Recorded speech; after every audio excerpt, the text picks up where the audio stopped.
Hello friends, I hope आप सभी अच्छे होंगे। इस वीडियो में हम ICMR 2023 शिफ्ट वन का ही पेपर डिस्कस कर रहे हैं। लेकिन इस बार हम सेक्शन बी में जो लाइफ साइंसेज के PYQs हैं उनको डिस्कस करने वाले हैं। और ये लाइफ साइंसेज के सेक्शन का जो है वो पार्ट वन रहेगा। तो फटाफट से वीडियो को शुरू करते हैं। फर्स्ट क्वेश्चन में आपसे पूछा है, all of the following are example of gram negative bacilli except. मतलब जितने भी आपको एग्जाम्पल्स दिए गए हैं, आपको बताना है कि इसमें से ग्राम नेगेटिव बेसिलाई कौन सा नहीं है। राइट, तो इसका जो राइट आंसर है वो आपके पास आ जाएगा एंटेरोकोकस। ठीक है, अब एंटेरोकोकस जो होता है ये बेसिकली ग्राम पॉजिटिव बैक्टीरिया होता है। ठीक है, और ये हमारे गैस्ट्रो इंटेस्टिनल ट्रैक्स में पाया जाता है ह्यूमंस के। और ये काम क्या करता है, तो ये ग्लूकोज को बेसिकली ग्लूकोज को फर्मेंट करता है। ठीक है, लेकिन इसकी जो फर्मेंटेशन प्रोसेस होती है वो कैसी होती है कि ये ग्लूकोज को फर्मेंट करता है विदाउट प्रोडक्शन ऑफ गैस। ठीक है, तो ये गैस का प्रोडक्शन नहीं करता है, ये इसकी खास बात है। ठीक है, बाकी जितने भी आप इकोलाई क्लेब्सिला है ना, ये सारे के सारे जो है वो ग्राम नेगेटिव बैक्टीरियाज हैं। नेक्स्ट चलते हैं। नेक्स्ट क्वेश्चन में आपसे पूछा है, which of the following is not an acid fast parasite. अच्छा, अब इसके लिए आपको सबसे पहले ये पता होना चाहिए कि एसिड फास्ट से क्या मतलब है। देखिए, अगर मैं कहूं एसिड फास्टनेस,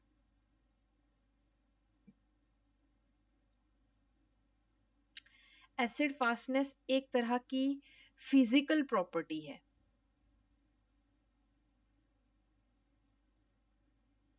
किसी भी बैक्टीरिया की या किसी यूकैरियोटिक सेल की ले लीजिए, या कोई सब सेलुलर स्ट्रक्चर आप देखना चाहते हैं सेल में उसकी, कि अगर कोई पर्टिकुलर, अगर मैं एग्जांपल ले लूं बैक्टीरिया का, अब मैंने इस बैक्टीरिया को क्या किया, स्टेन किया, किसी डाई से मैंने इसको स्टेन कर दिया। अब मान लेते हैं जब भी आपने ग्राम स्टेनिंग अगर आपने की होगी तो आपको पता होगा कि हम इथेनॉल की तरह इथेनॉल को यूज करते हैं उसमें। इथेनॉल की तरह किसी भी एसिड को भी यूज किया जाता है बेसिकली, पर बहुत केसेस में क्या है, इथेनॉल का यूज किया जाता है एज अ डीकलराइजर। ठीक है, कि अगर जो स्टेन है, आपने स्टेन किया बैक्टीरिया को, फिर अगर आप उस पर डीकलराइजर डाल रहे हैं, तो कई बार क्या होता है कि कुछ बैक्टीरिया जो है वो उस स्टेन को छोड़ देते हैं और कुछ जो है इसको रेजिस्ट करते हैं। तो ये जो चेंज को रेजिस्ट करना इस क्या है, एसिड फास्टनेस है। तो ये एक तरह की फिजिकल प्रॉपर्टी है किसी भी सब सेलुलर स्ट्रक्चर की या यूकैरियोटिक सेल की या बैक्टीरिया की। ठीक है, तो ऑर्गेनिज्म जो है वो रेजिस्ट करता है इथेनॉल बेस्ड डीकलराइजेशन को या एसिड बेस्ड डीकलराइजेशन को। अगर मैं एग्जांपल लूं यहाँ पर, तो आपने माइकोबैक्टीरियम सुना होगा। माइकोबैक्टीरियम किसका कॉजेटिव एजेंट है, ये टीबी का या लेप्रोसे का। ठीक है, तो एसिड फास्टनेस ऑफ माइक्रोबैक्टीरियम क्यों होती है, क्यों है ये एक एसिड फास्ट बैक्टीरिया, क्योंकि इसकी जो सेल वॉल होती है उसमें आपको हाई कंटेंट में क्या देखने को मिलेगा, माइकोलिक एसिड। तो माइकोलिक एसिड इसकी सेल वॉल में होने की वजह से होता क्या है कि जो स्टेन जो है वो ये पकड़ लेता है। ठीक है, तो जो स्टेनिंग पैटर्न के लिए रिस्पॉन्सिबल होता है वो माइकोलिक एसिड होता है वहां पे। ठीक है, तो इसीलिए ये क्या है, एक एसिड फास्ट बैक्टीरिया हो गया। ठीक है, ये एसिड फास्ट कॉजेटिव एजेंट हो गया ट्यूबरकुलोसिस और लेप्रोसे का। उसी तरह से बाकियों को भी थोड़ा सा डिस्कस कर लेते हैं, जैसे कि साइक्लोस्पोरा। साइक्लोस्पोरा जो है वो एक तरह का डायरियल डिजीजेस को कॉज करता है। और इनके जो डायरियल डिजीजेस को क्या कहा जाता है, साइक्लोस्पोरिएसिस। ठीक है, साइक्लोस्पोरिएसिस।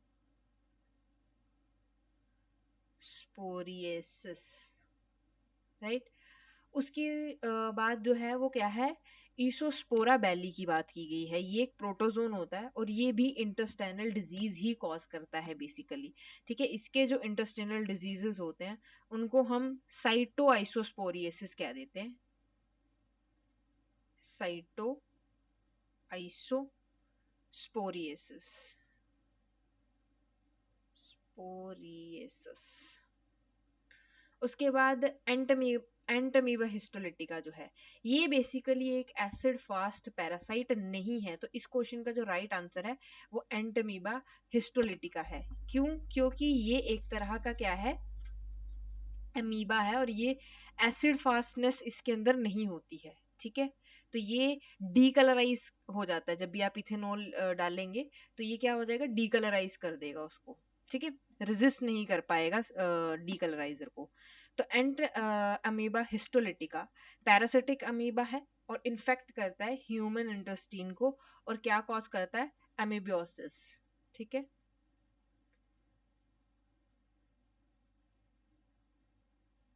उसके बाद नेक्स्ट क्रिप्टोस्पोरेडियम पार्वम की बात करते हैं। तो आपको बहुत बार इससे इन्फेक्शन हुआ होगा, क्योंकि जो भी कंटेमिनेटेड वाटर होता है उसको पीने से ये हमें हो जाता है।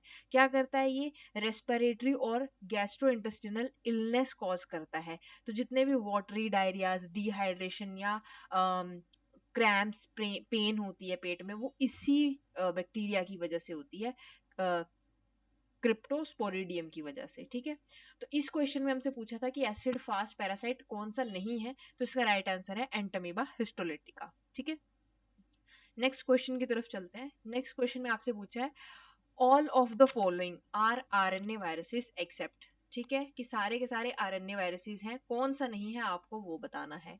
तो इसमें जो राइट ऑप्शन है दैट इज हेपेटाइटिस बी। क्यों? क्योंकि ये एक तरह का क्या है, DNA, double stranded DNA virus है। ठीक है, इसका जो जीनोम होता है वो डबल स्ट्रैंडेड डीएनए होता है।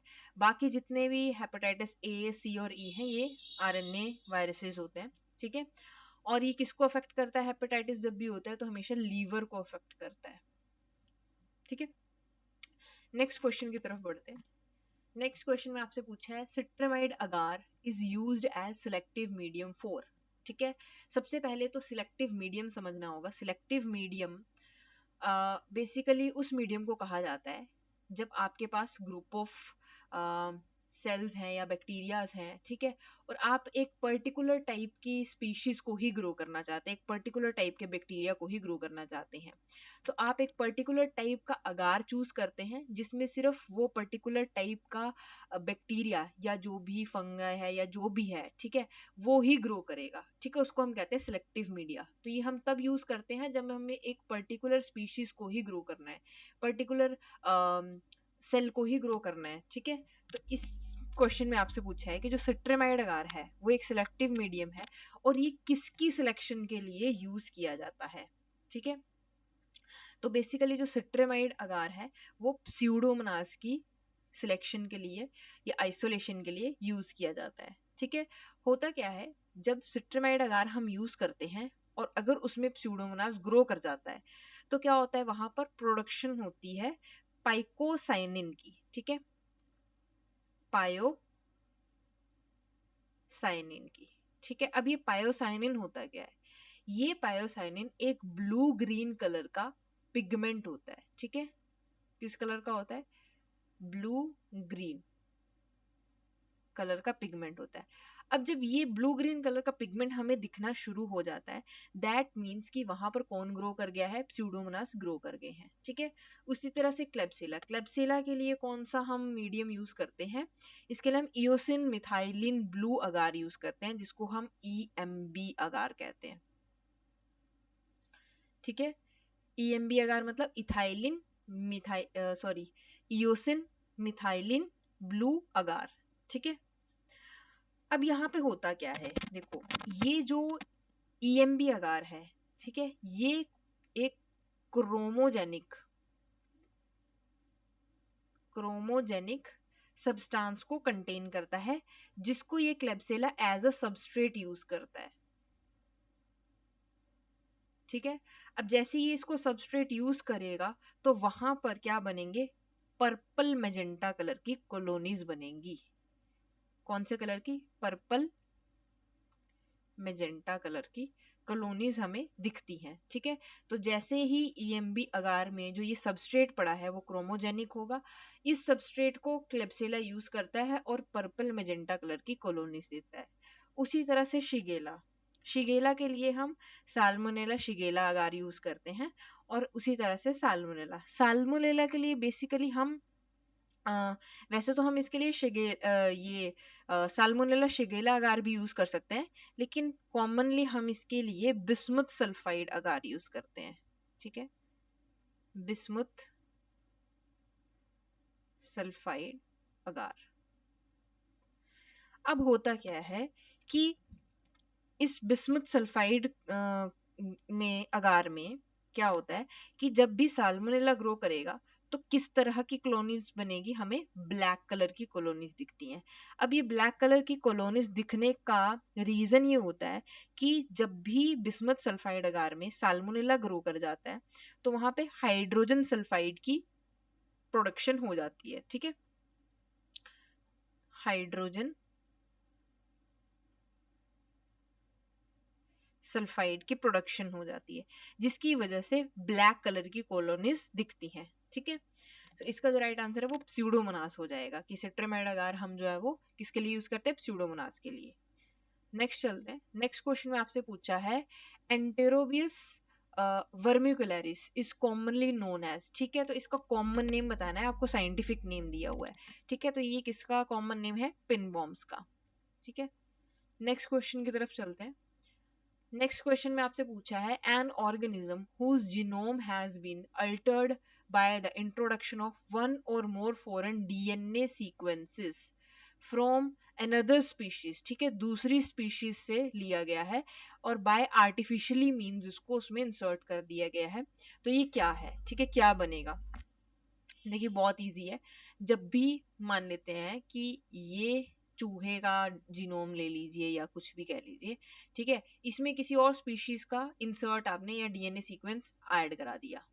ठीक है, जैसे ये चूहे का था, ठीक है, इसमें माउस लिख देते हैं, तो माउस का था, और ये मान लेते हैं किसी और स्पीशीज का था, इसमें कोई अच्छा जीन था जो आप एक्सप्रेस कराना चाहते हैं माउस में। ठीक है, तो ये आप कहाँ इंसर्ट करेंगे, इसके जीनोम में, तो ये कुछ इस तरह से इंसर्ट हो जाएगा।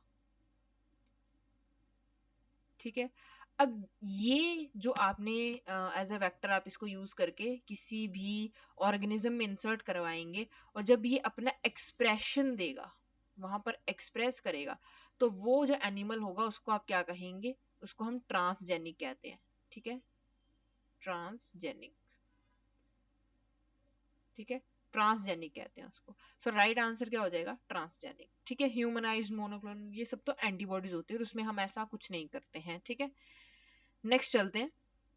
नेक्स्ट क्वेश्चन में आपसे क्या पूछा है कि excretion of drugs in the urine involves three distinct processes, जिसमें सबसे पहला प्रोसेस है ग्लोमेरुलर फिल्ट्रेशन, दूसरा है एक्टिव ट्यूबुलर सिक्रीशन, और तीसरा आपको बताना है। ठीक है, तो जो तीसरा इसमें प्रोसेस होता है वो होता है पैसिव ट्यूबुलर रीअब्जॉर्प्शन। ठीक है, ये डायग्राम आप देख रहे हैं, ये आपको पता है कि किडनी के अंदर नेफ्रॉन्स होते हैं, है ना, ये सब इतना हम बेसिक चीज पे बात नहीं करेंगे। नेफ्रॉन का एक स्ट्रक्चर बताया गया है अंदर से, जैसे ये आपको पता है ये ग्लोमेरुलस होता है। ठीक है, तो इसमें जो फिल्ट्रेशन होती है वो ग्लोमेरुलस फिल्ट्रेशन हो गई। उसके बाद प्रोक्सिमल टिब्यूल में यूरिन जाता है। ठीक है, ये जो ऑरेंज वाला पार्ट है दैट इज प्रोक्सिमल टिब्यूल। अब यहाँ पर क्या हो रहा होता है, एक्टिव ट्यूबुलर सिक्रीशन हो रही होती है, कि हमारे जो भी हम पानी पीते हैं, है ना, जो भी हम लिक्विड चीजें खा रहे हैं, उससे जो भी एब्जॉर्प्शन करनी होती है हमारी बॉडी को, वो मेन मिनरल्स यहाँ से इस तरह से सिक्रीट आउट हो जाते हैं। ठीक है, इसीलिए इसको क्या कहते हैं, active tubular secretion.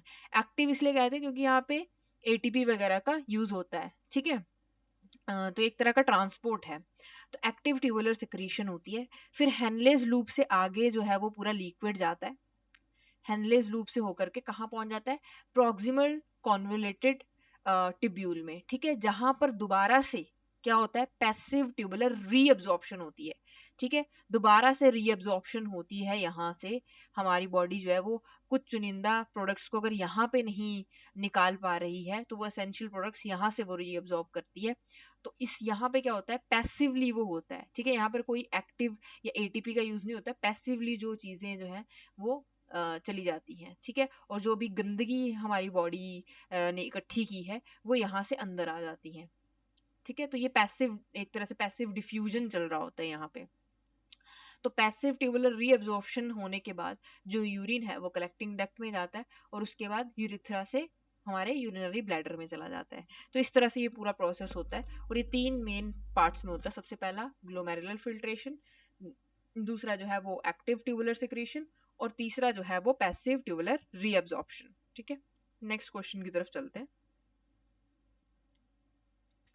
Next question में आपसे पूछा है pharmacological agents targeting dopamine receptors are used in the treatment of which of the following. ठीक है, फार्माकोलॉजिकल एजेंट से आप ड्रग समझ लीजिए। ठीक है, कोई दवाई है, ठीक है, वो किस बीमारी में देते हैं। ठीक है, और वो जो दवाई है वो कर क्या रही है, जो हमारे डोपामाइन रिसेप्टर्स होते हैं उनको वो टारगेट करती है। ठीक है, डोपामाइन एक हार्मोन होता है हमारी बॉडी में, ये आपको पता है, हैप्पी हार्मोन होता है हमारी बॉडी में। ठीक है, अब ये हार्मोन जो है वो हार्मोन रिसेप्टर के साथ, मतलब कि डोपामाइन रिसेप्टर्स के साथ जाके मिलता है और फिर हमारे ब्रेन में फंक्शनिंग होती है।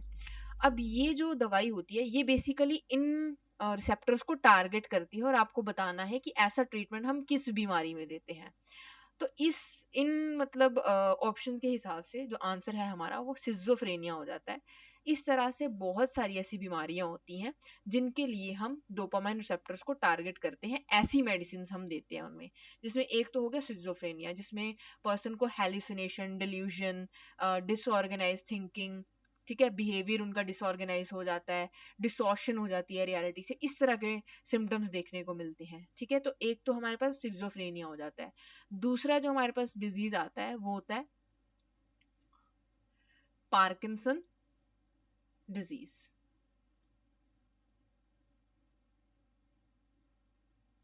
अब पार्किंसन डिजीज में बेसिकली आपको क्या देखने को मिलेगा, जैसे अनकंट्रोलेबल मोमेंट्स, आपने देखा होगा बूढ़े बुजुर्गों में ये चीज होती है, शेकिंग होती रहती है, बॉडी स्टिफ हो जाती है ना, बॉडी बैलेंस, कोऑर्डिनेशन, ये थोड़ा सा दिक्कत आने लग जाती है।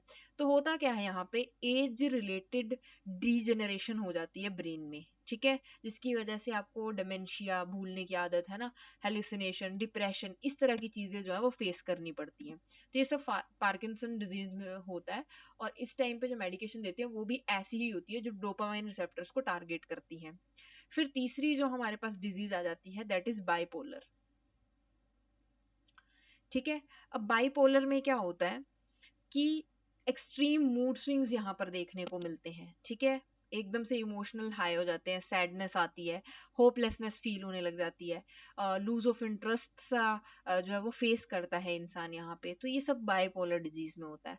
उसी तरह से फोर्थ जो मतलब डिजीज है वो है एडीएचडी। ठीक है, एडीएचडी की जो फुल फॉर्म है वो होती है tension deficit hyper activity disorder. इसमें क्या होता है, जो बेसिकली ये बच्चों में देखी जाती है, तो इसमें जो बच्चों का बिहेवियर होता है वो थोड़ा सा इम्पल्सिव हो जाता है और अटेंशन, एक जगह पे एक सिंगल टास्क पे अटेंशन या फोकस करना उनके लिए बहुत डिफिकल्ट हो जाता है। एक जगह पे वो ज्यादा देर तक बैठ नहीं सकते हैं। तो इस तरह के जितने भी सिम्टम्स हैं वो सारे एडीएचडी में देखे जाते हैं। ठीक है, उसके बाद जो है फिफ्थ हमारे पास डिजीज आ जाती है जिसको टॉरेट सिंड्रोम कहते हैं। ठीक है, टॉरेट सिंड्रोम, इसमें क्या होता है, इसमें बेसिकली आपने देखा होगा कुछ लोगों को, जैसे वो बार बार ब्लिंक करते रहते हैं अपने आईज को, है ना, बहुत फ्रीक्वेंटली, या थ्रोट को क्लियर करते रहेंगे। तो इस तरह के जो अनइंटेंडेड मूवमेंट्स होते हैं या साउंड्स होती हैं, ठीक है, जैसे हिचकी मूवीज का काफी अच्छा एग्जांपल है। तो इन अनइंटेंडेड मूवमेंट्स को या साउंड्स को हम टिक्स बोल देते हैं। ठीक है, जो कि रिपीटेटिव होती हैं, रैपिड होती है, फ्रीक्वेंटली आपको देखने को मिलता है ये सब। तो ये सब के सब जो है वो टॉरेट सिंड्रोम में होता है। और इसमें भी जो बेसिकली ट्रीटमेंट दिया जाता है वो फार्माकोलॉजिकल एजेंट्स ऐसे दिए जाते हैं जो डोपामिन रिसेप्टर्स को टारगेट करते हैं। अब नेक्स्ट अल्जाइमर और इन सब के बारे में भी थोड़ा थोड़ा सा जान लेते हैं कि इनमें क्या क्या देखने को मिलता है। तो जो अल्जाइमर डिजीज होता है बेसिकली ये मेमोरी से जुड़ा होता है। ठीक है। तो इसमें जो मेमोरी होती है हमारी, वो धीरे धीरे डिस्ट्रॉय हो जाती है। इंसान जो है वो अपनों को भूल जाता है, अपनी पास जिंदगी को भूल जाता है, थिंकिंग स्किल सब डिग्रेड हो जाते हैं एक तरह से, ठीक है, सब डिस्ट्रॉय हो जाता है इसमें मेमोरी से जुड़ा हुआ। हेमोरेजिक स्ट्रोक तो आप सबको पता ही है, जब ब्लीडिंग हो जाती है हमारे ब्रेन में, ठीक है, ब्रेन के अंदर ब्लीडिंग हो जाती है, और वो ब्लीडिंग किसी स्किन से बाहर नहीं आ पाती है, तो उसको हेमोरेजिक स्ट्रोक कहते हैं, ठीक है। फिर आ जाता है मेनिंजोएन्सेफेलाइटिस। इसमें क्या होता है, देखो जो मेनिंजिस होती है ना, मेनिंजिस, ये एक तरह की लेयर होती है, और ये 3 मेम्ब्रेन से मिलकर के बनी होती है, ठीक है। मतलब 3 मेम्ब्रेन्स जो होती हैं वो बनाती हैं मेनिंजिस, और मेनिंजिस जो होती है वो हमारे ब्रेन और स्पाइनल कोड को, ठीक है, इसको कवर अप करती है, एक तरह से एनवेलप करती है पूरा का पूरा। अब हमारा बॉडी का जो डिफेंस सिस्टम होता है, जिसको हम इम्यूनिटी कह देते हैं, वो कहीं ना कहीं इस मेनिंजिस को अटैक करना शुरू हो जाती है, ठीक है। तो मेनिंजिस में इन्फेक्शन या फिर इन्फ्लामेशन हो जाती है, और इसी तरह से अगर वो मेनिंजिस को टारगेट कर रही है तो ब्रेन को भी टारगेट हो जाता है, ठीक है। तो सेम टाइम में मेनिंजिस और ब्रेन को जो टारगेट करता है उसको हम बोलते हैं मेनिंजो इंसेफेलाइटिस। इसमें हमारा इम्यून सिस्टम इनके खिलाफ एंटीबॉडीज बनाना शुरू कर देता है, ठीक है। नेक्स्ट क्वेश्चन की तरफ चलते हैं। नेक्स्ट क्वेश्चन में आपसे पूछा है which of the following is an anti malarial drug, ठीक है। तो एंटी मलेरियल ड्रग कौन सी है इनमें से, वो आपको बताना है, ठीक है। तो इसका जो राइट आंसर है दैट इज आर्टेमिसिनिन, ठीक है। ये एक मैं कहूँ ग्रुप ऑफ ड्रग्स है, ठीक है, एक पर्टिकुलर ड्रग नहीं है, इसमें कुछ ग्रुप ऑफ ड्रग्स दी जाती हैं जो कि मलेरिया के ट्रीटमेंट के लिए हम यूज करते हैं, ठीक है, मलेरिया के ट्रीटमेंट के लिए यूज करते हैं। अब मलेरिया जो फैलता है वो आप सबको पता है प्लाज्मोडियम फेल्सीपैरम से फैलता है, ठीक है। तो प्लाज्मोडियम लिख लेते हैं हम, बेसिकली प्लाज्मोडियम से फैलता है। अब ये इंपॉर्टेंट क्यों हो जाता है, क्योंकि इसका जो लाइफ साइकिल होता है उस पर बहुत सारे क्वेश्चंस आ जाते हैं। इसका जो लाइफ साइकिल होता है वो यूनिक इसलिए है क्योंकि ये 2 ऑर्गेनिजम्स में पूरा होता है, एक मॉस्किटो में और दूसरा ह्यूमंस में, ठीक है। फॉर एग्जाम्पल हम मान लेते हैं कि ये वाला जो हमारे पास मॉस्किटो है ये ऑलरेडी इन्फेक्टेड है, इसमें स्पोरोजोइट्स बने हुए हैं जो कि सैलिवरी ग्लैंड में होते हैं मॉस्किटो के। अब ये इन्फेक्टेड पर्सन जो है, सॉरी इन्फेक्टेड मॉस्किटो जो है वो इस हेल्दी पर्सन को काट लेता है, तो इसके सलाइवा से जो स्पोरोजोइट्स थे वो कहाँ चले गए, वो ह्यूमन के अंदर चले जाएंगे, और ह्यूमन के अंदर जो हिपैटिक सेल्स होते हैं जो कि बेसिकली कहाँ होते हैं, लीवर में होते हैं, ठीक है। तो वहां पर जाकर के ये उन पे अटैक कर देते हैं। अब ये उनके अंदर घुस जाएंगे और एक तरह से हिपैटिक डोरमेंसी में चले जाते हैं। डोरमेंसी में जाने से क्या होता है कि ये अंदर ही अंदर डिवाइड करते रहते हैं और मेच्योर हो जाते हैं वहां पे जाके, और यहाँ से वो सेल को बर्स्ट करके बाहर निकल जाते हैं, जिनको मेच्योर जो स्पोरोजोइट्स होते हैं या हिपेटोजोइट्स कह रहे हैं जिनको हम, वो क्या बन के निकलेंगे, अब वो मेरोजोइट्स बन जाएंगे, और ये मेरोजोइट्स एरिथ्रोसाइट्स के ऊपर अटैक करते हैं। तो हमारी बॉडी में जो आरबीसी होते हैं वो होते हैं बेसिकली एरिथ्रोसाइट, ठीक है। अब ये आरबीसी के ऊपर अटैक करेंगे और इसके अंदर भी वो डिवाइड करते जाते हैं, और एक टाइम पर ये क्या हो जाता है, रप्चर हो जाता है, ठीक है। अब रप्चर होने के बाद क्या हो जाएगा, ये गमीटोसाइट्स बनाएंगे, ठीक है। अब जिस जैसे ही इनके अंदर गमीटोसाइट्स बन गए, एक तो गमीटोसाइट्स बन गए और दूसरे ये क्या कर रहे हैं, जितने भी रिथ्रोसाइट्स बाकी हैं उनको भी इसी तरह से इन्फेक्ट करेंगे ह्यूमन बॉडी में। अब मान लेते हैं कि एक नॉन इन्फेक्टेड मॉस्किटो है, ठीक है, जिसमें ऐसा कोई इन्फेक्शन नहीं था, वो इस पर्सन को काट लेता है। अब जैसे ही ये इसको काटेगा तो ये जो गैमेटोसाइट होंगे वो इसके बॉडी में एंटर कर जाएंगे, ठीक है। इसकी बॉडी में एंटर करने के बाद ये बन जाते हैं माइक्रोगैमीट, ठीक है। इसी तरह से माइक्रोगैमीट से ये मैक्रोगैमीट में कन्वर्ट होते हैं, फिर जाइगोट बनता है, और ये मॉस्किटो की गट लाइनिंग में ऊसिस्ट बना देता है, ठीक है। तो जब ये ऊसिस्ट बन जाएगा, धीरे धीरे ग्रोथ होने के बाद इस सिस्ट की बस्टिंग होगी और फिर स्पोरोजोइट्स बन जाएंगे, और ये स्पोरोजोइट्स कहाँ पर आ जाएंगे, दोबारा से सैलिवरी ग्लैंड में। अब ये जो मॉस्किटो है अब ये इन्फेक्टेड हो चुका है, अब ये जैसे ही किसी और हेल्दी पर्सन को काटेगा तो सेम साइकिल पूरी की पूरी रिपीट होगी, ठीक है। तो इसलिए जो एंटी मलेरियल ड्रग जो दी जाती है वो होती है आर्टिमिसिनिन, ठीक है। नेक्स्ट क्वेश्चन की तरफ चलते हैं। नेक्स्ट क्वेश्चन में आपसे पूछा है for converting mg ml into molar units for a drug you need to know, आपको क्या पता होना चाहिए। ठीक है, बहुत ही सिंपल सा क्वेश्चन है, अगर आपको केमिस्ट्री का बेसिक पता होगा तो आप इसको इजीली सॉल्व कर लेंगे। देखो, जो मोलैरिटी होती है उसका फॉर्मूला क्या रहता है, नंबर ऑफ मोल्स, ठीक है, जो बेसिकली सोल्यूट के होते हैं। ठीक है, number of moles divided by volume of, ठीक है, सॉल्यूशन, सॉल्यूशन, ठीक है, ये सोल्यूट के होते हैं। अब अगर आपको नंबर ऑफ मोल्स निकालने हैं, जिसको हम n से डिनोट कर देते हैं बेसिकली, अगर आपको नंबर ऑफ मोल्स निकालने हैं तो आपको क्या पता होना चाहिए, एक तो गिवन मास जो कि आपको क्वेश्चन में दिया होता है बेसिकली। ठीक है, और आपको मोलिकुलर मास पता होना चाहिए, मोलिकुलर मास, या इसको एटॉमिक मास कह लो, ग्राम मोलिकुलर मास कह लो। ठीक है, तो ये आपको पता होना चाहिए। तो ये तो आपको क्वेश्चन में दिया होता है और ये आपको उस कंपाउंड को देख के पता चल जाता है। ठीक है, जैसे अगर आपको C2H5 दिया है, ठीक है, तो आप इसका मोलिकुलर मास निकालोगे, कार्बन का, हाइड्रोजन का, फिर जितने दिए हैं उनके साथ मल्टीप्लाई करके, 1 को 5 से मल्टीप्लाई करके आपको टोटल मोलिकुलर मास मिल जाएगा। ठीक है, तो वो होता है ग्राम मोलिकुलर वेट। ठीक है, तो आपको जब भी मोलर यूनिट्स में कन्वर्ट करना हो mg/ml को, ठीक है, इस mg/ml को अगर आपको कन्वर्ट करना है मोलैरिटी में या मोलर यूनिट्स में, तो आपको बेसिकली जो आपको कंपाउंड दिया गया है, ठीक है, एक तो इसका गिवन मास ऑलरेडी क्वेश्चन में होगा, एक इसका मोलिक्यूलर मास आपको खुद निकालना पड़ेगा, आपको पीरियोडिक टेबल याद करके। ठीक है, तो इसके लिए आपको क्या पता होना चाहिए, ग्राम मोलिकुलर वेट पता होना चाहिए। ठीक है, नेक्स्ट क्वेश्चन की तरफ चलते हैं।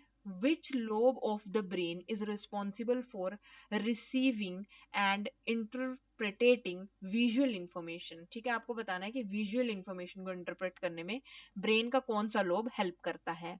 ठीक है, तो देखो, जो विजुअल प्रोसेसिंग से जुड़ा होता है ना, वो होता है हमारा ऑसिपिटल लोब। ठीक है, कहाँ होता है ये, बैक ऑफ द ब्रेन में होता है। ठीक है, बैक साइड पे। उसी तरह से फ्रंटल लोब की बात करते हैं तो ये कहाँ होता है, फ्रंट में होता है।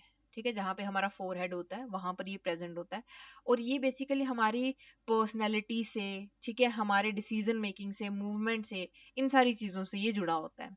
फिर आ जाता है next parietal lobe. Parietal lobe जो होता है वो होता है मिडल ऑफ द ब्रेन में। ठीक है, तो ये कहाँ होगा, मिडल में। और ये जितने भी ऑब्जेक्ट्स को आइडेंटिफाई कर रहे हैं, हम एक दूसरे को पहचान रहे हैं स्पेशल रिलेशनशिप्स में, उन सब में ये हेल्प करता है। ठीक है, उसके बाद टेम्पोरल लोब आ जाता है जो कि एयर्स के पास होता है। तो एयर्स के पास है तो सुनने में, लैंग्वेज में और मेमोरी में भी ये काफी जो है वो अच्छा रोल प्ले करता है। ठीक है, तो ये 4 लोब्स होते हैं हमारे ब्रेन में। फ्रंटल लोब फ्रंट में, पैराइटल लोब बीच में, एयर्स के पास टेम्पोरल लोब और ऑसिपिटल लोब बैक में। ठीक है, नेक्स्ट चलते हैं।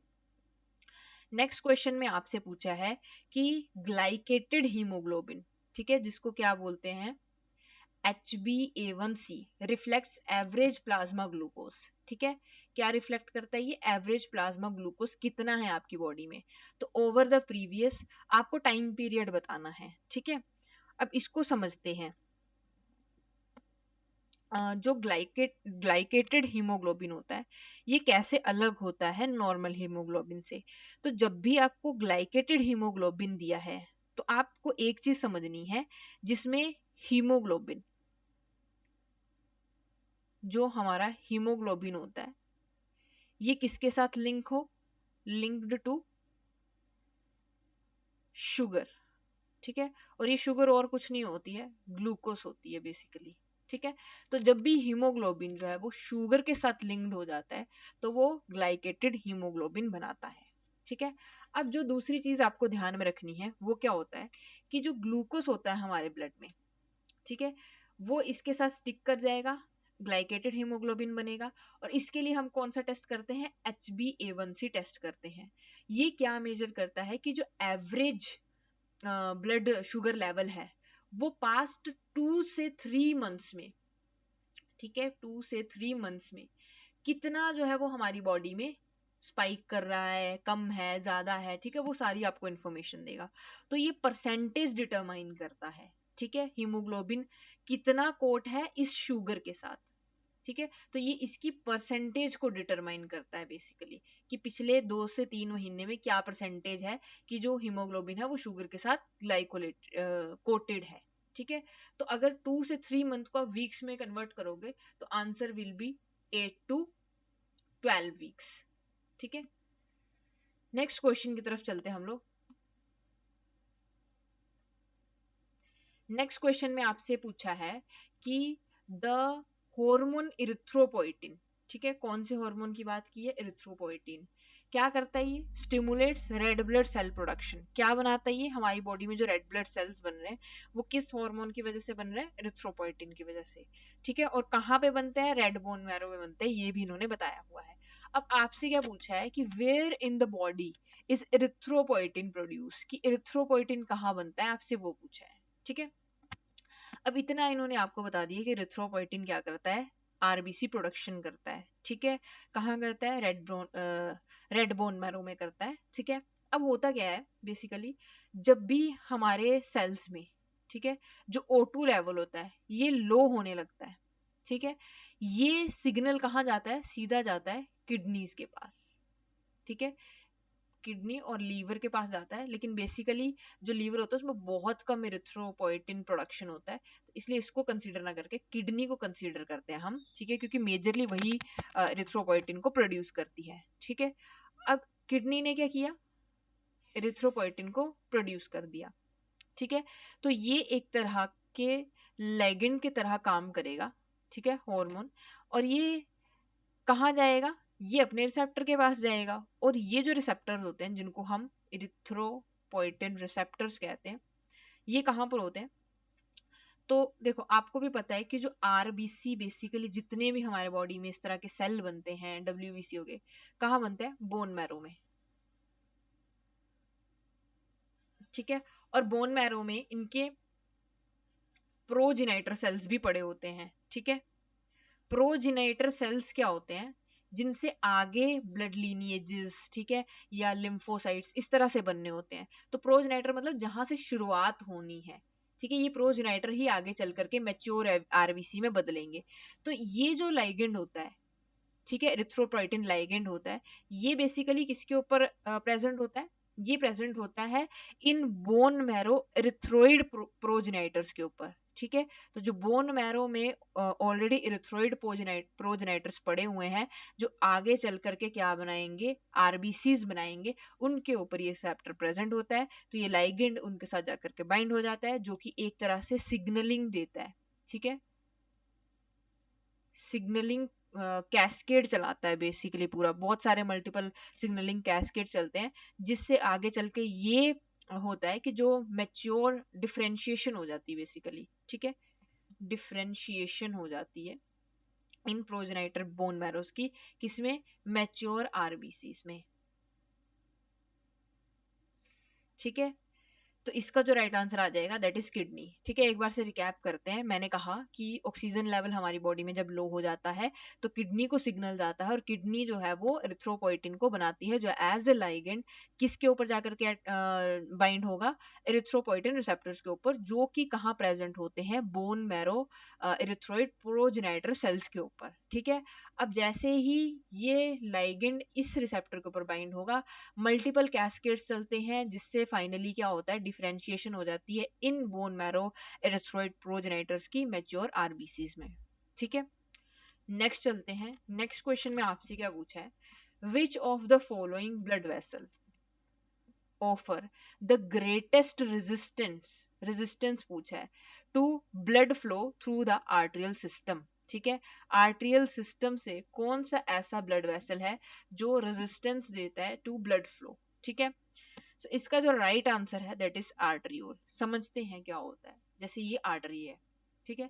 अब इस आर्टरी से इस तरह से ब्रांचिंग जो हो रही है, ठीक है, ये ब्रांचिंग क्या है? आर्टरियोल्स हैं बेसिकली। तो ये स्मॉल डायमीटर के ब्लड वेसल्स होते हैं, और ये माइक्रो सर्कुलेशन में होते हैं। ठीक है। दैट एक्सटेंड्स, और ये जो ब्रांचेस हैं ये इस आर्टरी से निकल रही होती हैं, और किसकी तरफ को जा रही होती है? कैपिलरीज की तरफ को। ठीक है। तो ये these are capillaries and these are arterioles, जो ब्रांचिंग निकल रही है। ठीक है। अब ये जो आर्टरियोल्स होते हैं ना, अब ये जो आर्ट्रियोल्स है ये किसकी बनी हुई है, मस्कुलर वॉल है इनकी, और यूजुअली यहाँ पे सिर्फ दो से, मैं कहूँ एक से दो लेयर होती हैं सिर्फ स्मूथ मसल सेल्स की, ठीक है, जितनी भी हमारी आर्टरीज हो गई, ठीक है, ये किसकी बनी है, स्मूथ मसल्स की बनी हुई है, ठीक है। सो ये बेसिकली प्राइमरी साइट होती है रेजिस्टेंस की, ठीक है, ब्लड फ्लो के रेजिस्टेंस की, ये आपको याद रखना है। नेक्स्ट चलते हैं। नेक्स्ट क्वेश्चन में आपसे पूछा है, if the genetic code consisted of 4 bases per codon instead of 3 bases per codon, then what will be the possible number of codons? आपसे number of codons पूछे हैं that code for 20 type of amino acid given the stop codons are same। देखिए question में आपसे ये पूछा है कि अभी जैसे आपके पास 4 न्यूक्लियोटाइड्स होते हैं, एडेनिन, थाइमिन, ग्वानिन और साइटोसिन, ठीक है, 4 हैं ये, और यही 4 जो हैं वो ट्रिपलेट की फॉर्म में आते हैं, जैसे कि AUG, ठीक है, GUG, इस तरह से। तो ये ट्रिपलेट की फॉर्म में आते हैं और ये हर एक अमाइनो एसिड के लिए कोड करते हैं, जो भी तुम्हारे पास 20 टाइप ऑफ अमाइनो एसिड है, ठीक है। उसमें जो स्टॉप कोडोन्स होते हैं वो किसी भी अमाइनो एसिड के लिए, इन 20 में से किसी भी अमाइनो एसिड के लिए कोड नहीं करते हैं। सिलेनोसिस्टीन जो हमारा 21st है उसके लिए कोड करता है, but that is a different case, ठीक है। अब इन्होंने बोला कि जब हम इस तरह से जो हमारे ये 4 न्यूक्लियोटाइड्स हैं, ये 3 की मतलब ट्रिपलेट फॉर्म में कोडोन्स के लिए कोड करते हैं, अमाइनो एसिड्स के लिए कोड करते हैं, तो बेसिकली 4 की पावर 3 करके हमारे पास कितने नंबर ऑफ कोडोन्स बनते हैं, दैट इज 64, जिसमें से 3 जो होते हैं वो हमारे स्टॉप कोडोन होते हैं, इसमें से अगर आप 3 माइनस कर दो दैट मीन 61, तो टोटल आपके पास कितने बन रहे हैं, 61। अब इन्होंने क्वेश्चन में ये घुमा करके पूछा है कि ये ट्रिपलेट ना होकर के 4 कोडोन्स जो है वो एक अमाइनो एसिड के लिए कोड करते तो क्या होता, कितने कोडोन्स चाहिए होते, तो सिंपली आप 4 की पावर 4 कर दीजिए, ये आपके पास बनेगा लगभग 256 कोडोन्स, ठीक है। इसमें से 3, क्योंकि स्टॉप कोडोन सेम है, तो 3 स्टॉप कोडोन्स को माइनस कर दीजिए, ये आपके पास आ जाएगा 253। सो 253 will be the right answer. Next question की तरफ बढ़ते हैं। नेक्स्ट क्वेश्चन में आपसे पूछा है, acid guanidinium thiocyanate phenol chloroform extraction is an extraction method is use for the isolation of, ठीक है, आपको बताना है कि जो फिनोल क्लोरोफॉर्म एक्सट्रैक्शन होती है वो एक्सट्रैक्शन मेथड हम किसकी आइसोलेशन के लिए यूज करते हैं, ठीक है। तो बेसिकली वैसे तो ये जनरली अगर आपसे पूछा जाए कि कॉमनली और वाइडली किसके लिए यूज होता है, तो वैसे तो आरएनए के लिए यूज होता है ये, लेकिन इससे आप आरएनए, डीएनए और कुछ केसेस में प्रोटीन्स को भी आइसोलेट कर सकते हो, तो यहाँ पर जो राइट आंसर हो जाएगा वो RNA, DNA as well as proteins हो जाएगा, ठीक है। अब देखिए ये जो एक तरह की फिनोल क्लोरोफॉर्म एक्सट्रैक्शन होती है, ये जो मेथड है, ये एक तरह का लिक्विड लिक्विड क्रोमेटोग्राफी होती है, ठीक है, लिक्विड लिक्विड एक्सट्रैक्शन मेथड लिख लीजिए, ठीक है, लिक्विड लिक्विड एक्सट्रैक्शन टेक्निक होती है। और ये बेसिकली वैसे तो ये आरएनए, डीएनए, प्रोटीन्स को भी कुछ केसेस में आइसोलेट कर देता है, लेकिन अगर आपसे कॉमनली पूछा जाए या वाइडली पूछा जाए कि किसकी एक्सट्रैक्शन के लिए यूज होता है, तो ये आरएनए की एक्सट्रैक्शन के लिए यूज होता है। जैसे अगर आपको क्लिनिकल टिश्यूज से या सेल लाइन से अगर आपको आरएनए को एक्सट्रैक्ट करना है, तो आप क्लोरोफॉर्म फिनोल क्लोरोफॉर्म एक्सट्रैक्शन जो है वो करते हो, ठीक है। नेक्स्ट क्वेश्चन की तरफ बढ़ते हैं। नेक्स्ट क्वेश्चन में आपसे पूछा है, RPMI 1640 growth medium used for sale culture contains all of the following, ठीक है, कि इनमें से वो कौन सा जो है वो अपने मतलब ये एक तरह का ग्रोथ मीडियम है, तो इसका इनमें से कौन सा कॉन्स्टिट्यूएंट नहीं है, ठीक है, वो आपको बताना है कि कौन सा कॉन्स्टिट्यूएंट नहीं है।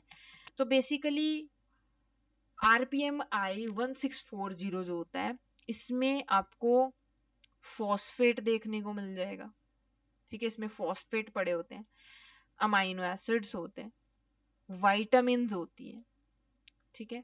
क्या चीज नहीं होती है, ठीक है, वो होते हैं कि इसमें ग्रोथ फैक्टर नहीं होता है, कोई प्रोटीन जो है वो इसमें नहीं डालते हैं। प्रोटीन की जगह पर आप क्या यूज करते हो यहाँ पर, 10% फीटल बोवाइन बोवाइन सीरम, ठीक है, तो प्रोटीन या ग्रोथ फैक्टर ना डाल करके क्या आप यूज करते हो, 10% फीटल बोवाइन सीरम। तो इस क्वेश्चन का जो राइट आंसर है वो हो जाता है ग्रोथ फैक्टर्स, की इनको नहीं यूज किया जाता है। ठीक है, और देख लेते हैं क्या क्या होता है इसमें। ठीक है, फीटल बोवाइन सीरम आ गया, अमाइनो एसिड, विटामिन, फॉस्फेट आ गया, और इसमें बाइकार्बोनेट होता है। ठीक है, तो बाइकार्बोनेट क्यों डालते हैं, वो एक तरह का बफर सिस्टम होता है बेसिकली। ठीक है, बाइकार्बोनेट डालते हैं, और क्या डालते हैं, 5 to 10% CO2 डालते हैं ताकि वो पीएच को मेंटेन रखे। ठीक है, कोई प्रोटीन या कोई ग्रोथ फैक्टर नहीं डालेंगे। और इसमें ग्लूटाथायोन मिल जाएगा आपको, बायोटिन हो जाएगा, फिर विटामिन B12। ठीक है, और एक और चीज इसमें पावा होता है। ठीक है, पावा बेसिकली क्या होता है, पैरा अमीनो बेंजोइक एसिड होता है ये। ठीक है, पैरा अमीनो बेंजोइक एसिड। तो ये सभी चीजें होती हैं। अब ये RPMI 1640 मीडियम जो होता है, ये किसके लिए होता है, तो बेसिकली जो सस्पेंशन कल्चर्स हम मेमेलियन सेल्स के लिए बना रहे होते हैं। ठीक है, मेमेलियन सेल्स के लिए। और इसके बाद जैसे हमारे कुछ प्राइमरी सेल्स हो गए, जैसे T और B लिम्फोसाइट्स को अगर आपको कल्चर करना है, उसी तरह से अगर आपको बोन मैरो को कल्चर करना है। ठीक है, बोन मैरो, और कुछ हाइब्रिडोमा सेल्स को। ठीक है, सॉरी, हाइब्रिडोमा सेल्स को।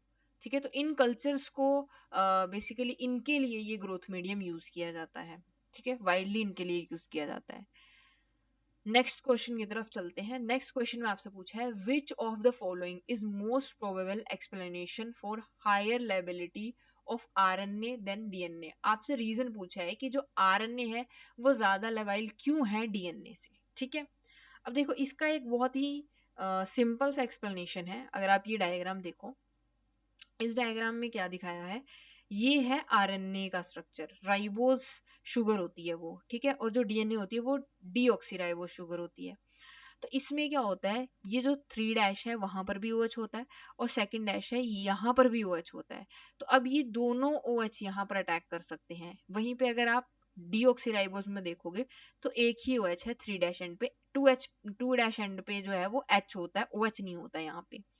तो अब ये दोनों जो है वो बॉन्ड बना सकते हैं, तो इसलिए यही इसको ज्यादा लेबाइल बनाता है। ठीक है, क्योंकि ये इसकी बैकबोन होती है, शुगर जो होती है वो बैकबोन बनाती है बेसिकली। ठीक है, तो अब जब भी बॉन्ड बनाना होता है, आपने सुना होगा कि एक्टिवेशन एनर्जी का काम आता है वहां पे। ठीक है, अब ये क्या करता है ना, एक्टिवेशन एनर्जी को लोअर कर देता है। ठीक है, आपने एंजाइम काइनेटिक्स देखा होगा, तो वहां पे जब भी जो एनर्जी है, एक्टिवेशन एनर्जी लोअर हो जाती है, तो कोई भी रिएक्शन जो है वो फास्ट हो जाता है। तो इसी वजह से RNA जो है वो लेवाइल हो जाता है, क्योंकि ये जल्दी DNA से जल्दी जो है वो बॉन्ड बना सकता है। ठीक है, तो इसका जो राइट आंसर हो जाता है दैट इज हाइड्रोक्सिल ग्रुप्स। ठीक है, ये जो हाइड्रोक्सिल ग्रुप्स है इन द राइबोस बैकबोन। ठीक है, जो शुगर है वो बैकबोन बनाती है, that lowering activation energy of hydrolysis. तो हाइड्रोलिसिस का एक्टिवेशन एनर्जी लोअर कर देता है, जिससे बॉन्ड जो है वो जल्दी बना पाता है। ठीक है, नेक्स्ट क्वेश्चन की तरफ चलते हैं। नेक्स्ट क्वेश्चन में आपसे पूछा है, which of the following is not a feature of flow cytometry. ठीक है, तो इसके लिए आपको फ्लो साइटोमेट्री का एक तो बेसिक प्रिंसिपल पता होना चाहिए, और ये किन किन स्टेप्स में होता है वो चीज पता होनी चाहिए। तो फर्स्ट ऑफ ऑल अगर मैं कहूँ कि जो फ्लो साइटोमेट्री का प्रिंसिपल होता है वो होता है कि लाइट स्कैटर कितनी हो रही है। ठीक है, फ्लोरेसेंस ऑफ सेल्स कितने हो रहे हैं, और जो पार्टिकल्स हैं फ्लूइड में, ठीक है, उनमें से कुछ पार्टिकल्स जो होते हैं, एक तो वो स्टेन्ड होते हैं और कुछ नहीं होते हैं। ठीक है, पूरा समझेंगे कि क्या होता है। बस इतना सा प्रिंसिपल है कि जो लाइट स्कैटरिंग और फ्लोरोसेंस है सेल से, वो कैसे आ रही है, उसके बेस के ऊपर सारा का सारा जो है वो टिका होता है। तो ये इसका बेसिक है, प्रिंसिपल है। ठीक है, अब अगर मैं इसको स्टेप्स में डिवाइड करूं, तो फर्स्ट स्टेप में आप क्या करोगे, ऑब्वियसली आपको अपना सैंपल प्रिपेयर करना पड़ेगा। तो सैंपल प्रिपरेशन में बेसिकली इसमें सैंपल में आप ब्लड ले लो, बोन मैरो ले लो, टिश्यू, सेल, कुछ भी आप ले सकते हो। फिर आपने उसको सस्पेंशन में डालना होता है। ठीक है, आपने सैंपल अपना प्रिपेयर कर लिया, सस्पेंशन में डाल लिया। अब सस्पेंशन में डालने का मतलब क्या है कि आपको उसको मोनो डिस्पर्स सस्पेंशन बनाना होता है। मोनो डिस्पर्स का मतलब होता है ऐसा सैंपल जिसमें जो भी सेल्स या जो भी पार्टिकल्स जो भी आप ले रहे हो उनका साइज, ठीक है, और उनका शेप, ठीक है, ये दोनों जो है वो सारे सेल्स के एक जैसे होने चाहिए, साइज भी और शेप भी, ठीक है। तो अगर आप सिर्फ ब्लड ले रहे हो तो ब्लड में ऑब्वियसली सबका जो सेल्स का साइज और शेप है वो सेम होगा, ठीक है। तो आप एक टाइम पे एक ही सैंपल लो, सस्पेंशन में उसको मोनो डिस्पर्स बनाओ और फिर उसको यूज करो, ठीक है। तो सैंपल प्रिपरेशन इस तरह से होती है। फिर दूसरी चीज जो यहाँ पर होगी, दूसरी चीज जो आपको करनी होगी वो होगी hydrodynamic focusing. This is very important, ठीक है, हाइड्रोडायनामिक फोकसिंग।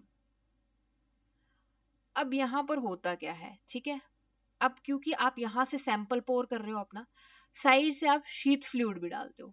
अब ये शीत फ्लूइड क्या करता है, हाइड्रोडायनामिक फोकसिंग करने में मदद करता है, ठीक है। हाइड्रोडायनामिक फोकसिंग में होता क्या है कि जो ये आपको क्लम्प्स ऑफ सेल दिख रहे हैं वो इस तरह से एक लाइन में वन बाय वन इस तरह से अरेंज हो जाते हैं। अब ये शीत फ्लूइड कुछ इस तरह से प्रेशर क्रिएट करता है यहाँ पे, इस तरह से हाइड्रोडायनामिक फोकसिंग करता है इनकी, जो क्लस्टर ऑफ सेल्स हैं ये सारे वन बाय वन एक लाइन में एक सिंगल ट्रेल में जो है वो आ जाएंगे, ठीक है, और वन बाय वन जो है वो इस ट्यूब से नीचे गिरने को शुरू हो जाएंगे, ठीक है। अब तीसरा जो आप चीज करोगे वो क्या होगा, वो होगा सेल एनालिसिस, ठीक है। अब सेल एनालिसिस के लिए आपने साइड में क्या लगा रखे हैं, लेजर लाइट लगा रखी है। ये लेजर कॉन्टिन्यूसली गिर रही है और जैसे ही सेल इसके कांटेक्ट में कोई भी सेल आएगा वहां से एक क्या हो रही है, फ्लोरोसेंस एमिट हो रही है और दूसरा लाइट स्कैटर हो रही है। तो दो चीजें यहाँ पर हो रही हैं। अब फ्लोरोसेंस कैसे एमिट हो रही है वो समझते हैं। अब देखो जो आपने सैंपल लिया था उस सैंपल में हो सकता है कि अलग अलग सेल्स हों और आपने उनको मोनोडिस्पर्स सस्पेंशन बना दिया है। अब क्या हुआ कि आपको एक पर्टिकुलर टाइप का ही सेल चाहिए, ठीक है, तो उस हर एक सेल की आपको पता है अलग अलग प्रॉपर्टीज होती हैं। आपने एक प्रॉपर्टी को उठाया जो किसी और सेल में नहीं थी और एज अ प्रोब उस प्रॉपर्टी के लिए, मतलब एज अ प्रोब आपने वो प्रॉपर्टी यूज की और वो प्रोब जो है वो उस प्रॉपर्टी को जाकर के टारगेट करेगा, वहां पर जाकर के चिपक जाएगा, ठीक है, उस पर्टिकुलर ऑर्गेनल पे या जैसे भी है, ठीक है। अब वो सेल जब चिपका हुआ है, मतलब वो जो प्रोब आपने डाला वो चिपक गया है और अब वो जो है वो सारा सैंपल जो है वो इसमें पड़ा हुआ है, ठीक है। अब कुछ सेल्स में वो होगा और कुछ में नहीं होगा। ये आपको कैसे पता चलेगा कि वो है उस सेल में जो आप ढूंढ रहे हो वो सेल्स इसमें है? अगर वो प्रोब जो है उस पर्टिकुलर प्रॉपर्टी ऑफ सेल को ढूंढ पाया, ठीक है, या ऑर्गेनल को ढूंढ पाया, तो वहां पर जाकर के चिपक जाएगा या फिर अटैच हो जाएगा और जैसे ही यहाँ पर लेजर गिरेगी वो प्रोब जो है वो फ्लोरेसेंस देगा। जो सेल्स फ्लोरेसेंस नहीं देंगे, मतलब सिर्फ स्कैटरिंग देंगे, दैट मीन्स कि उनमें वो प्रॉपर्टी नहीं है। तो इससे पता क्या लगा कि आप सेल की काउंटिंग भी कर सकते हो कि कितने सेल्स गुजरे हैं और कैटेगराइजेशन भी कर सकते हो कि किस सेल में फ्लोरोसेंस वाला मटेरियल है और किस सेल में स्कैटरिंग वाला, ठीक है। तो फ्लोरोसेंस वाले का मतलब जो आप टारगेट सेल ढूंढ रहे हो वो सारे हैं और स्कैटरिंग वाले का मतलब कि जो आपके नॉन टारगेटेड सेल्स हैं वो सारे स्कैटरिंग वाले सेल्स हैं, ठीक है। तो इस तरह से आप एनालिसिस कर लेते हो। फिर फोर्थ वाले स्टेप में आप क्या करोगे, इसमें आप रिजल्ट इंटरप्रेट करते हो, ठीक है।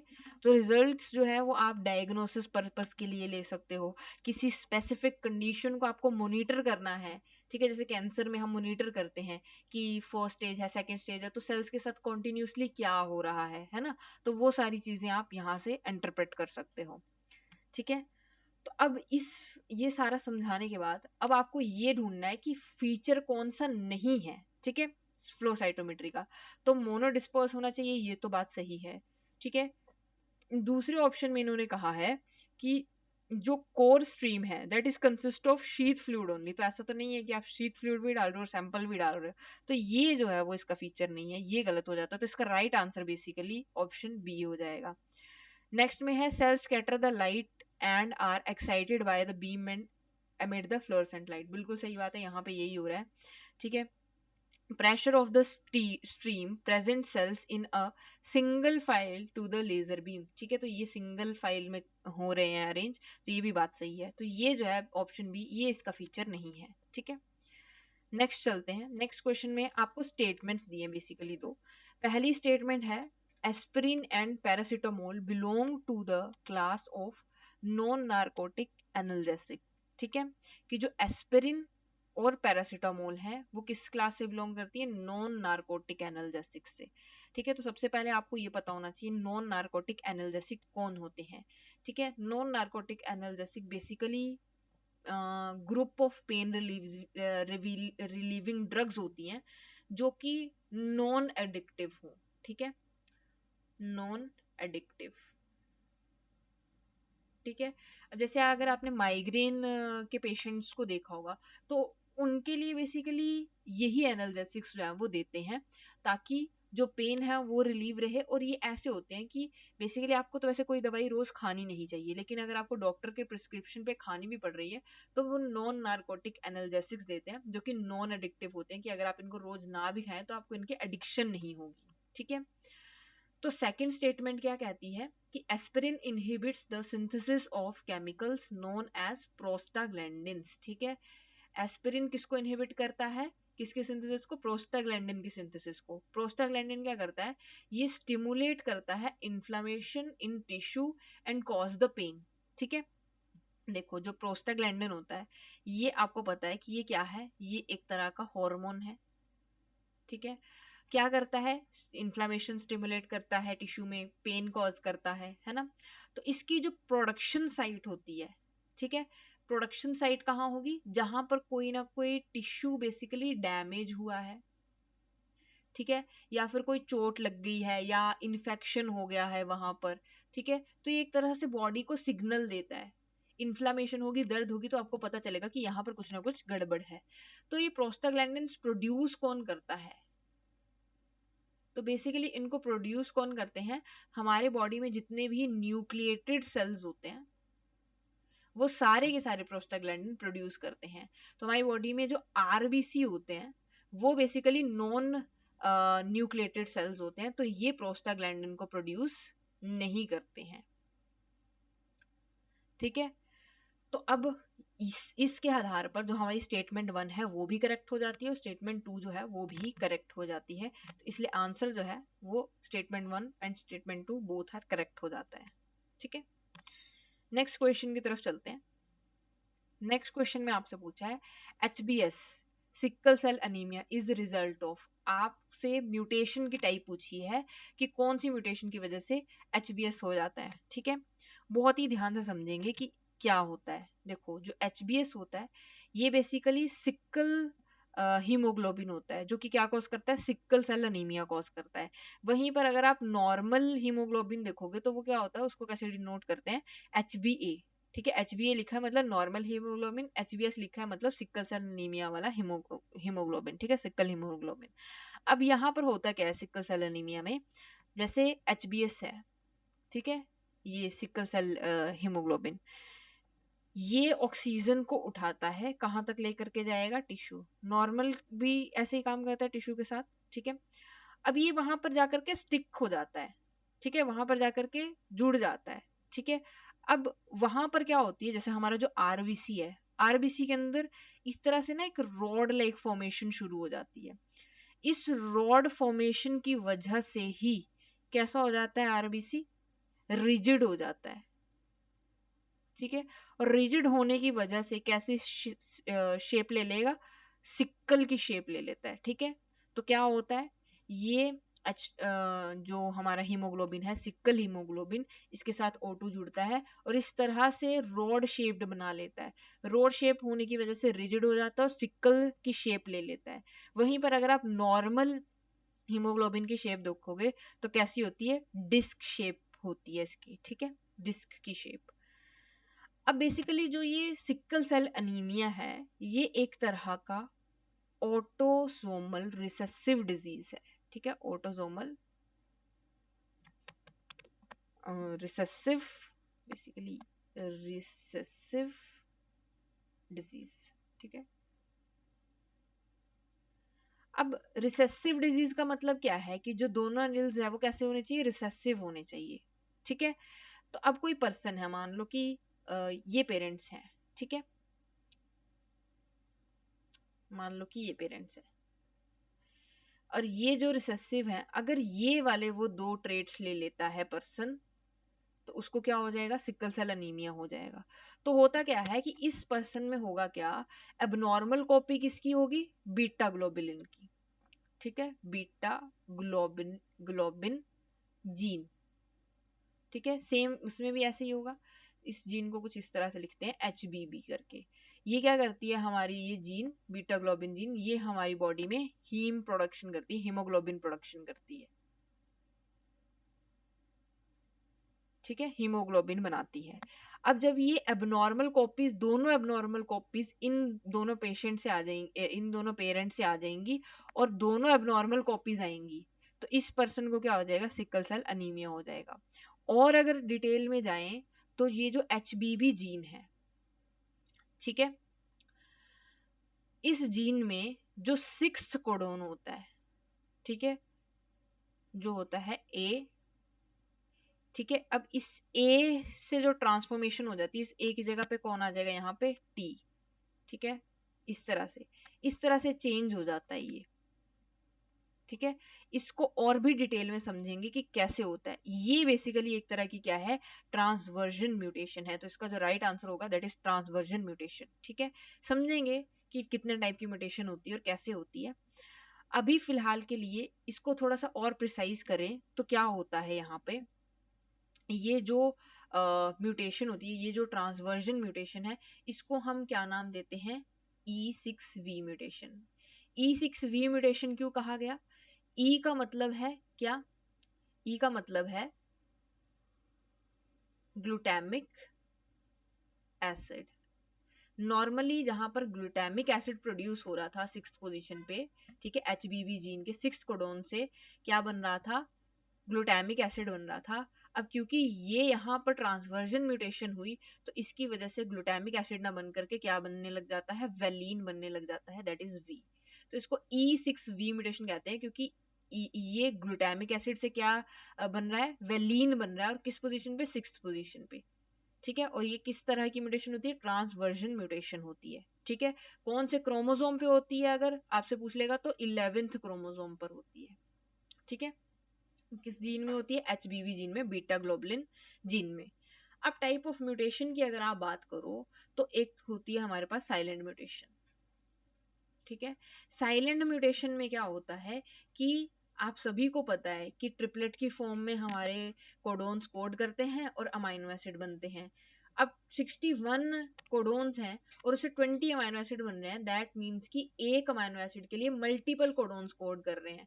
तो अगर उसी तरह से, जैसे अगर मैं एग्जांपल ले लूं कि AUG है, इसकी जगह पर GU आ गया और ये सेम ही अमाइनो एसिड बना रहा है तब भी, तो दैट मीन्स कि वो क्या होगी, साइलेंट म्यूटेशन होगी। ठीक है, उसी तरह से क्या आ जाता है, मिसेंस म्यूटेशन। नेक्स्ट आ जाती है मिसेंस म्यूटेशन। मिसेंस म्यूटेशन में एक अमाइनो एसिड स्वैप हो जाता है, जैसे यहाँ पर हो गया ग्लूटामिक एसिड की जगह क्या आ गया, वेलिन आ गया। तो ये क्या हो गया, एक अमाइनो एसिड स्वैप हो चुका है। ठीक है, अब उसके बाद क्या आ जाता है, थर्ड, रिपीट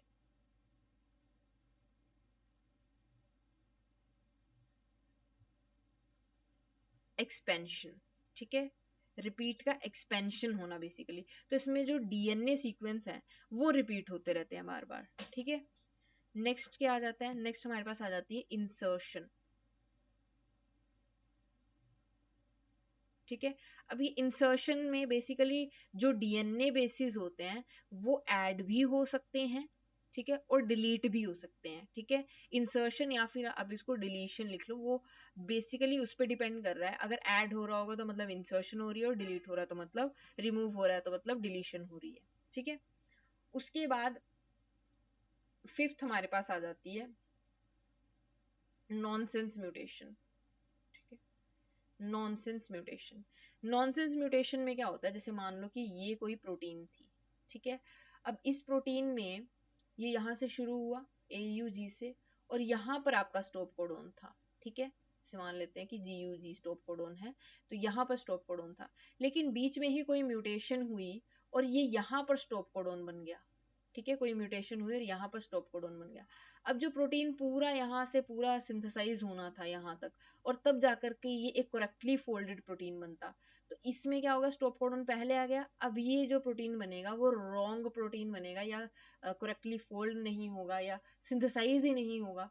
तो अब ये कैसे बन गया, ये नॉनसेंस एक तरह से प्रोटीन बन गई जिसका कोई यूज नहीं है, तो इसको नॉनसेंस म्यूटेशन कह देते हैं। ठीक है, उसी तरह से इसके बाद आ जाता है हमारे पास फ्रेम शिफ्ट म्यूटेशन। ठीक है, अब जो फ्रेम शिफ्ट होता है, फ्रेम शिफ्ट में क्या होता है कि जैसे पूरा का पूरा ये रीडिंग फ्रेम था जिसको रीड करना था और पूरा का पूरा प्रोटीन बननी थी, ये पूरा का पूरा फ्रेम ही शिफ्ट हो जाता है। ठीक है, उल्टा हो जाता है बेसिकली। ये ट्रांसवर्जन जब होती है हमारे क्रोमोसोम में, उस दौरान भी हो जाता है कई बार। ठीक है, तो उस तरह से क्या होगा, पूरा का पूरा फ्रेम ही शिफ्ट हो गया, तो अब जो पूरा प्रोटीन है वो ही बदल गया कि कोई अलग अमाइनो एसिड्स कोड कर रहे हैं और अलग प्रोटीन बन रहा है। ठीक है, तो उसको बोलते हैं फ्रेम शिफ्ट म्यूटेशन। उसके बाद नेक्स्ट आ जाता है 7th नंबर पे हमारे पास जीन डुप्लीकेशन। ठीक है, तो जीन डुप्लीकेशन का मतलब क्या होता है कि एक ही जीन बार बार आ रहा है। तो ऐसा कैसे होता है कि जो डीएनए सेगमेंट्स हैं वो बार बार कॉपी होते हैं। ठीक है, जैसे कोई डीएनए सेगमेंट है, इसकी कॉपी अगेन यहाँ पर डीएनए सेगमेंट की कॉपी बन गई। अब ये जो जीन होगा सेम यही जीन होगा, तो उसको जीन डुप्लीकेशन कहते हैं। ठीक है, और भी हमारे पास टाइप के म्यूटेशन होते हैं। अब हम बात करते हैं बेसिकली ट्रांसवर्जन म्यूटेशन की और ट्रांजिशन म्यूटेशन की। क्या होता है ट्रांसवर्जन म्यूटेशन? ट्रांसवर्जन म्यूटेशन में जो प्यूरिन होते हैं, ठीक है, प्यूरिन कौन कौन से होते हैं हमारे, प्यूरिन्स होते हैं हमारे पास एडनिन और ग्वानिन। ठीक है, इसको रिप्लेस कौन कर दे अगर इनकी जगह पर हमारे पिरामिडिन्स आ जाए। ठीक है, पिरामिडिन्स कौन होते हैं, पिरामिडिन्स जैसे कि सी और टी। ठीक है, अगर आरएनए है तो कौन आ जाएगा, यूरेसिल आ जाएगा थायमिन की जगह पे। तो सिस्टीन की जगह, जैसे मान लो सिस्टीन जो है वो ए की जगह ले लिया, या सिस्टीन जो है वो जी की जगह पर आ गया, तो ये कैसी हो जाएगी, ट्रांसवर्जन म्यूटेशन है। अब मैंने आपको कहा था कि ए की जगह पर कौन आ जाता है, टी आ जाता है। ठीक है, तो देखो ए की जगह पर कौन आ रहा है, टी आ रहा है, तो दैट मीन्स प्यूरिन्स की जगह कौन ले रहा है, पिरामिडिन्स ले रहे हैं, तो ये क्या हो गई, ट्रांसवर्जन म्यूटेशन होगी। उसी तरह से यहाँ पर है टी की जगह पर कौन आ रहा है, ए आ रहा है, तो क्या हो गई, ट्रांसवर्जन म्यूटेशन होगी। लेकिन यहीं पे अगर ट्रांजिशन म्यूटेशन की अगर मैं बात करूं, तो यहाँ पर क्या होता है कि जो प्यूरिन्स हैं, ठीक है, वो प्यूरिन्स से ही रिप्लेस हो रहे हैं। ठीक है, तो मतलब अगर ए है इसकी जगह पर जी आ जाए, तो ये क्या हुई, ट्रांजिशन म्यूटेशन। या सी है उसकी जगह पर क्या आ जाए, टी आ जाए। ठीक है, या उल्टा हो जाए, टी की जगह पर सी आ जाए, जी की जगह पर ए आ जाए, ये सारे ट्रांजिशन म्यूटेशन होते हैं। ठीक है, तो इसका जो राइट आंसर होगा वो होगा ट्रांसवर्जन म्यूटेशन। नेक्स्ट क्वेश्चन की तरफ चलते हैं। नेक्स्ट क्वेश्चन में आपसे पूछा है आरएनए इंटरफेरेंस और पोस्ट ट्रांसक्रिप्शनल जीन साइलेंसिंग, जिसको पीटीजीएस कहा जाता है, is a conserved biological response to. ठीक है, तो ये इसका जो राइट आंसर है बेसिकली वो होता है डबल स्ट्रैंडेड आरएनए। ठीक है, तो जो डबल स्ट्रैंडेड आरएनए होता है, ठीक है, अगर आप बायोलॉजिकल रिस्पॉन्स देखना चाहते हैं तो ये बायोलॉजिकल रिस्पॉन्स होता है डबल स्ट्रैंडेड आरएनए का। ठीक है, क्या होता है समझते हैं। जब भी कोई डबल स्ट्रैंडेड आरएनए का जीनोम है, ठीक है, और उसमें आरएनए इंटरफेरेंस और ये पोस्ट ट्रांसक्रिप्शनल जीन साइलेंसिंग जो है वो होती ही है, और ये क्या प्रोवाइड करती है बेसिकली, ये रेजिस्टेंस देती है। किसके लिए रेजिस्टेंस देती है, जो हमारे एंडोजीनियस पैरासाइट होते हैं या पैरासिटिक जीनोम होता है।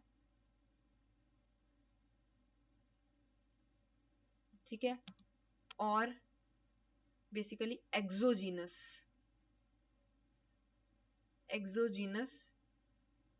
पैरासिटिक न्यूक्लिक एसिड या जीनोम लिख लीजिए जो भी है। ठीक है, इनके लिए ये रेजिस्टेंस देता है। ठीक है, और क्या करता है, रेगुलेट करता है जीन एक्सप्रेशन को, किसके, प्रोटीन कोडिंग जीन्स के। ठीक है, तो जो भी प्रोटीन कोड कर रहे होंगे उनके जीन एक्सप्रेशन को रेगुलेट करता है बेसिकली। ठीक है, तो अब ये जो बोथ आरएनए इंटरफेरेंस और पोस्ट ट्रांसक्रिप्शन जीन साइलेंसिंग है, ये बेसिकली दोनों मैं कहूँ कि रिलेटेड ही होते हैं, बस इनमें बहुत एक बेसिक सा डिफरेंस होता है, ठीक है। दोनों में क्या होता है कि जो mRNA है वो डिग्रेड हो जाता है, ठीक है। तो अब अगर mRNA डिग्रेड हो गया, mRNA ही नहीं है तो प्रोटीन भी नहीं बनेगा, तो उसकी वजह से क्या हो जाता है, साइलेंस हो जाता है कोई भी जीन एक्सप्रेशन, ठीक है।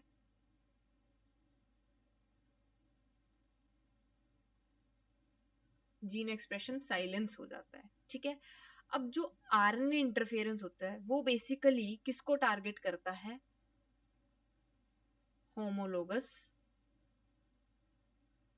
जीन्स को, ठीक है। तो जो होमोलोगस जीन्स होती हैं ये सिर्फ उसको टारगेट करता है। वहीं पर अगर आप पोस्ट ट्रांसक्रिप्शन जीन साइलेंसिंग को देखो तो ये होमोलोगस जीन्स को, हेट्रोलोगस जीन्स को, सबको टारगेट करता है, और ये सबसे ज्यादा जनरल फिनोमिना होता है जो देखने को हमें मिलता है। तो ये काफी जनरल फिनोमिना होता है जो क्या करता है, expression of protein coding genes को रेगुलेट करता है, ठीक है। तो इसका जो राइट आंसर हो जाएगा वो क्या हो जाएगा, डबल स्ट्रैंडेड आरएनए, ठीक है।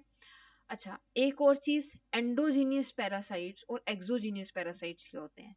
एंडोजीनियस पैरासाइट्स में अगर मैं एग्जांपल लूं, बेसिकली होता क्या है यहाँ पे कि कुछ जेनेटिक एलिमेंट्स जो होते हैं वो ऑर्गेनिज्म के जीनोम के अंदर ही होते हैं जो पैरासाइट्स की तरह बिहेव करने लग जाते हैं, ठीक है। फॉर एग्जाम्पल अगर मैं लूं तो जैसे कि ट्रांसपोजोन्स, ठीक है। ट्रांसपोजोन्स आपको सभी को पता होगा, जिनको हम जंपिंग जीन्स भी कहते हैं, ठीक है। और इसके साथ साथ कुछ सर्टेन वायरल डीएनएस भी ऐसे होते हैं, ठीक है, जो जीनोम के अंदर होते हैं और फिर बिहेव करने लग जाते हैं ऐसे पैरासिटिक की तरह, ठीक है। तो ये जो वायरल डीएनए होते हैं ये क्या करते हैं, ये जीनोम होस्ट के जीनोम के अंदर इंटीग्रेट कर लेते हैं खुद को, फिर वहां पर क्या करेंगे, रेप्लिकेट करते हैं। रेप्लिकेट करने के बाद जीनोम में मूव करते हैं, वहां पर म्यूटेशंस कॉज करते हैं, ठीक है। म्यूटेशन कॉज कर देंगे या फिर जेनेटिक डिसरप्शंस कॉज कर देंगे। तो इस तरह से ये काम करते हैं। मतलब एंडोजीनियस मतलब जो बॉडी के अंदर से आ रहा है, एक्सोजीनियस मतलब जो आउटसाइड ऑफ द बॉडी से आ रहा है, ठीक है। ठीक है, जैसे कि कोई फॉरेन जेनेटिक मटेरियल हो गया, डीएनए आरएनए, है ना, और ये कहाँ से आएगा, किसी वायरस से आएगा या किसी बैक्टीरिया का इन्फेक्शन आपको हो रहा है तो ये वहां से आएगा, ठीक है। तो ये फर्क है एक्सोजीनियस और एंडोजीनियस में, ठीक है। नेक्स्ट क्वेश्चन की तरफ बढ़ते हैं। नेक्स्ट क्वेश्चन में आपसे पूछा है डाटा बेसिस सच एज कैट or SCOP is use to identify, क्या आइडेंटिफाई करने के लिए जो है वो इनको यूज किया जाता है। तो बेसिकली जो structural family to which a protein belongs, कि प्रोटीन किस फैमिली से बिलोंग करता है, स्ट्रक्चरल फैमिली से बिलोंग करता है, उसको आइडेंटिफाई करने के लिए ये यूज करते हैं, ठीक है। अगर कैट की बात करें तो ये बेसिकली हायरार्किकल क्लासिफिकेशन देता है प्रोटीन डोमेन स्ट्रक्चर की, ठीक है। क्या करता है ये, प्रोटीन को 4 मेजर लेवल पे क्लस्टर करता है, जिसमें से सबसे पहले आ जाता है क्लास। तो ये क्या देखेगा, सबसे पहले क्लास देखेगा, ठीक है, प्रोटीन की, कि किस क्लास से मैच हो रहा है। फिर क्या देखेगा, उसके बाद देखेगा ये आर्किटेक्चर, ठीक है, आर्किटेक्चर। तो ए से आर्किटेक्चर हो गया, सी से क्लास हो गया, टी से क्या देखेगा ये, टोपोलॉजी, ठीक है, टोपोलॉजी कैसी है, तो टी आ गया। और एच से क्या देखेगा ये, होमोलॉगी देखता है बेसिकली, ठीक है। एच से क्या आ जाएगा, होमोलॉगी। तो जो भी होमोलॉगस सुपर फैमिली होगी ये वहां पर ये चारों चीजों के चारों लेवल पे जा करके देखेगा और प्रोटीन को एक पर्टिकुलर होमोलॉगस फैमिली में जो है वो प्लेस कर देगा, ठीक है। वहीं पर अगर आप स्कोप देखें तो स्कोप का फुल फॉर्म जो होता है that is structural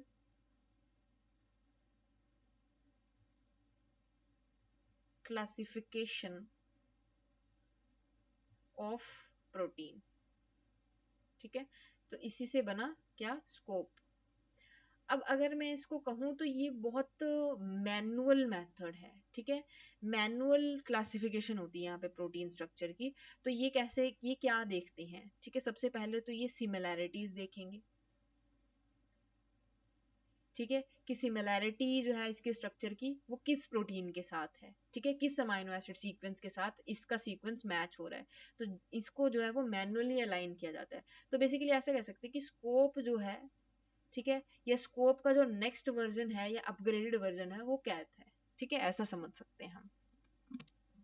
next question की तरफ चलते हैं। नेक्स्ट क्वेश्चन में आपसे पूछा है what is the function of chaperones. ठीक है, मेरे को लगता है कि बहुत ही ज्यादा बेसिक क्वेश्चन है। आप सभी को पता होगा कि शेपेरोन्स क्या करते हैं, बेसिकली प्रोटीन फोल्डिंग में हेल्प करते हैं। और कैसी प्रोटीन फोल्डिंग में? करेक्ट प्रोटीन फोल्डिंग में। ठीक है, तो इसका आंसर हो जाएगा प्रोटीन फोल्डिंग में। जैसे कि HSP70 आप सबने पढ़ा होगा, HSP70 है ना, ये फैमिली ऑफ प्रोटीन होती हैं जो प्रोटीन फोल्डिंग में हेल्प करती है और ये करेक्ट प्रोटीन फोल्डिंग में हेल्प करती हैं। ठीक है, नेक्स्ट क्वेश्चन की तरफ चलते हैं।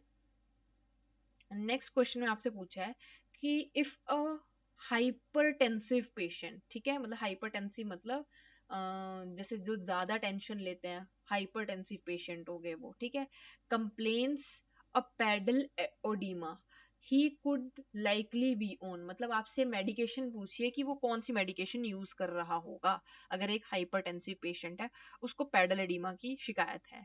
सबसे पहले तो पैडल एडीमा समझते हैं क्या होता है। देखो, पैडल एडीमा का मतलब है एक ऐसी कंडीशन होती है जिसमें जो हमारे मतलब एंकल और फीट के सेल्स हैं बेसिकली, ठीक है, आपने देखा होगा कि जो हाइपरटेंसिव पेशेंट्स होते हैं, आपके घरों में भी होंगे, उनके फीट जो होते हैं वो स्वॉलन हो जाते हैं, फूल जाते हैं। ऐसा क्यों होता है?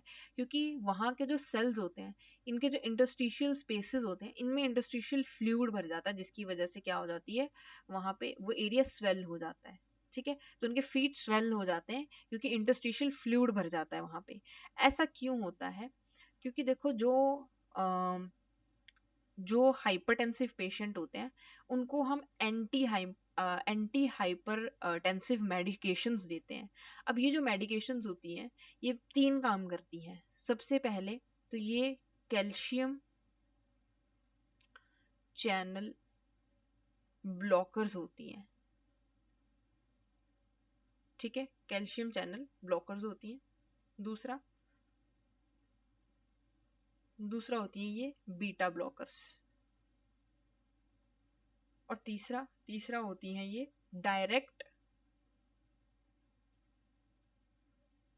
Vaso vaso डाइलेटर्स।